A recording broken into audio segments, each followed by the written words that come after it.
ആ കണക്കിലും കുറച്ച് പ്രശ്നങ്ങളുണ്ട് സാർ. അത് കൃത്യമായി അങ്ങനെ തന്നെ വിലയിരുത്തേണ്ടി വരും. പറഞ്ഞു വരുന്നത്, വയനാട് കണക്ക് സംബന്ധിച്ച് മാധ്യമങ്ങളിൽ വന്ന ചിലവാക്കിയ കണക്ക് എന്ന തരത്തിൽ വന്ന വാർത്ത ശുദ്ധ അസംബന്ധമാണ് എന്ന് മുഖ്യമന്ത്രി പിണറായി വിജയൻ്റെ ഓഫീസ് പുറത്തിറക്കിയ വാർത്താക്കുറിപ്പിൽ നിന്ന് വ്യക്തമാകുകയാണ്. അത് ഒരു എസ്റ്റിമേറ്റ് തുക മാത്രമാണ് എന്ന് പറയുന്നു മുഖ്യമന്ത്രിയുടെ ഓഫീസ്. മുഖ്യമന്ത്രി നേരിട്ടൊരു ഫേസ്ബുക്ക് പോസ്റ്റ് നടത്തിയില്ല. അത് എന്തുകൊണ്ടാണ് എന്നറിയില്ല. മുഖ്യമന്ത്രിയുടെ ഓഫീസാണ് ഒരു വിശദീകരണ കുറിപ്പ് എന്ന നിലയിൽ ഈ വിഷയത്തെ അവതരിപ്പിച്ചിട്ടുള്ളത്. റവന്യൂ മന്ത്രി കെ രാജൻ പല വിഷയത്തിലും പുറത്തു വന്ന മാധ്യമങ്ങൾക്ക് മുന്നിൽ പ്രതികരിക്കുന്ന ആളാണ്.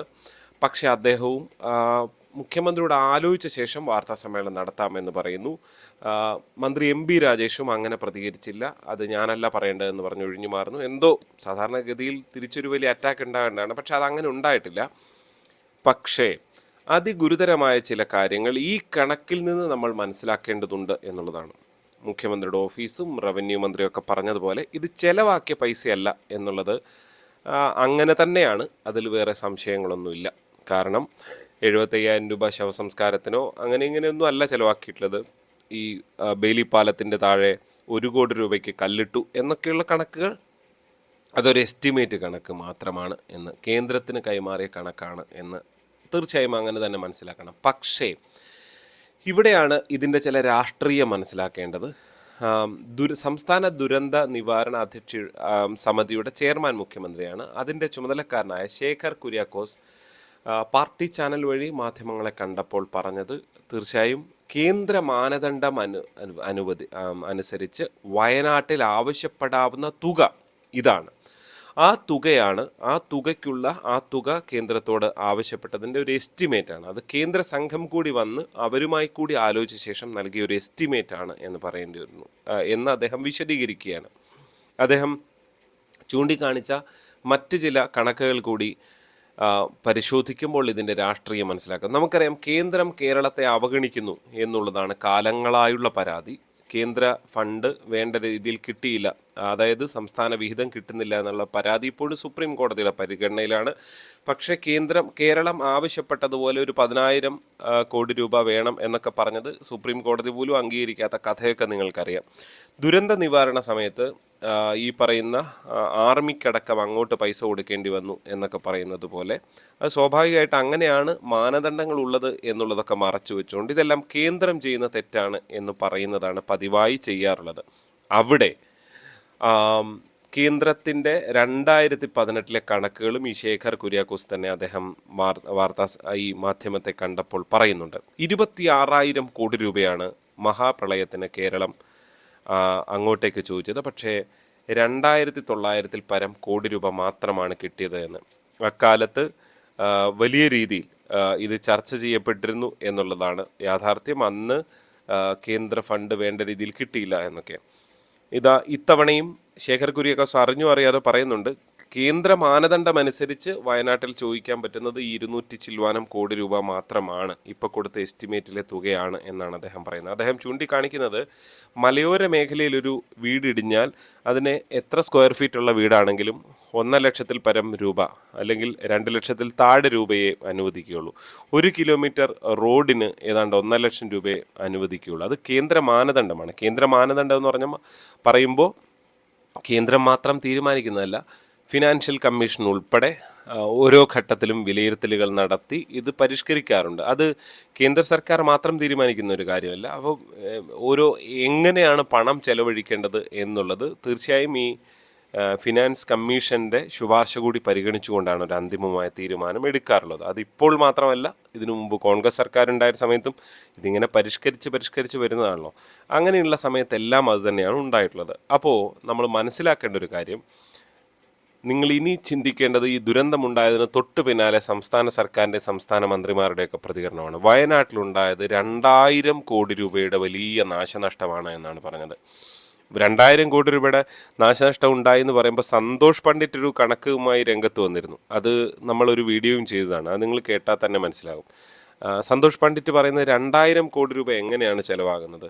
അതായത് ഈ ഏതാണ്ട് 400 അല്ലെ 500 വീട് പോയിട്ടുണ്ടെങ്കിൽ ഇവിടെ ഒരു വീടിന് കൊടുക്കുക 4 ലക്ഷം അല്ലെങ്കിൽ 5 ലക്ഷം രൂപയാണ് സംസ്ഥാനം. ഈ കേന്ദ്രം പറയുന്ന എന്താ പറയുക, 1 ലക്ഷം 1.5 ലക്ഷം അല്ല കൊടുക്കുക. അതിൻ്റെ കൂടെ സംസ്ഥാനത്ത് ദുരന്ത നിവാരണ നിധിയിലുള്ള പണം കൂടെ ചിലവാക്കി ഒരു 4 ലക്ഷം 5 ലക്ഷം 4 ലക്ഷം 5 ലക്ഷത്തിന് എത്ര പേർക്ക് വീട് എങ്ങനെ വെക്കാൻ കഴിയുന്നു എന്നുള്ളത് നമുക്കറിയാം.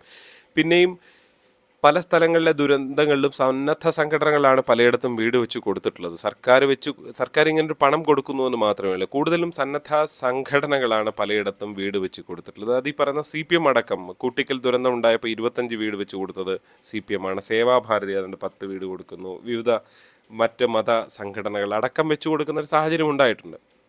അപ്പോൾ അതങ്ങനെ അവിടെ നിൽക്കുകയാണ്. അപ്പോൾ സന്തോഷ് പണ്ഡിറ്റ് ചൂണ്ടിക്കാണിക്കുന്നത് ഇങ്ങനെയൊക്കെ വന്നാൽ ഇനി ഒരു വീടിനൊരു 30 ലക്ഷം രൂപ ചിലവാക്കിയാലും പരമാവധി ഒരു 200 കോടി രൂപയാണ് ചിലവഴിക്കുക. വീടുകൾക്ക് 30 ലക്ഷം കൊടുക്കുന്ന ചരിത്രമില്ല കേട്ടോ, അങ്ങനെ ഒരു കണക്കില്ല.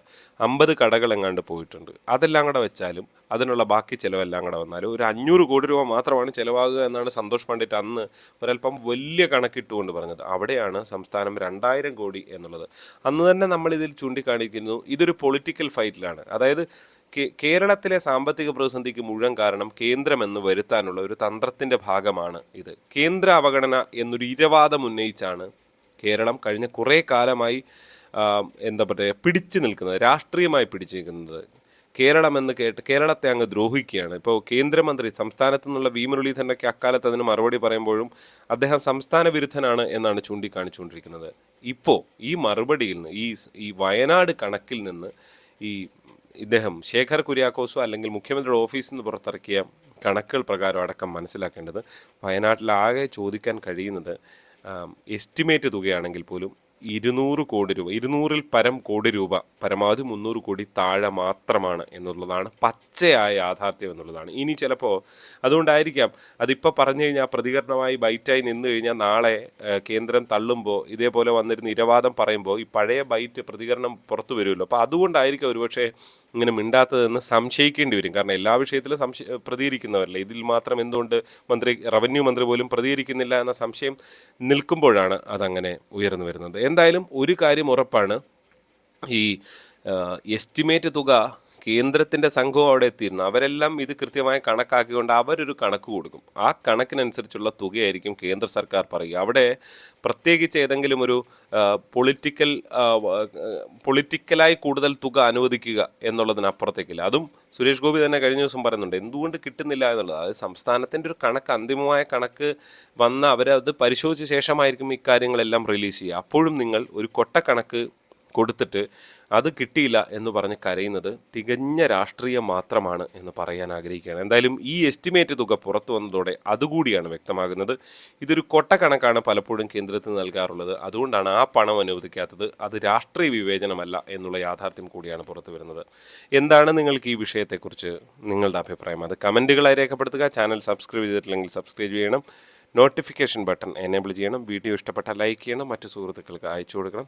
അപ്പോൾ മറ്റു വീഡിയോയുമായി ഉടൻ കാണാം. നന്ദി.